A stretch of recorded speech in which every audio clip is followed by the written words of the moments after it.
अरे, इधर क्या कर रहा है? बहुत दिनों से मेरा एसी खराब होके पड़ा है।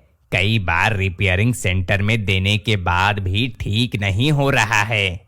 अच्छा, ये बात है। तो तू विनायक रेफ्रिजरेशन से संपर्क कर ले। विनायक रेफ्रिजरेशन? हाँ, यहाँ पे आपको मिलेगा आपके बजट के अंदर एक्सपर्ट टेक्नीशियन द्वारा कोई भी ब्रांड की AC, refrigerator, washing machine, microwave oven और डीप फ्रीजर के जैसा कई सारे इलेक्ट्रॉनिक रिपेयरिंग का फिटिंग और सर्विसिंग करवाने की सुविधा। पता श्याम प्लाजा, शॉप नंबर 20, नूतन चौक, सरकंडा, बिलासपुर। संपर्क नंबर 8827882789।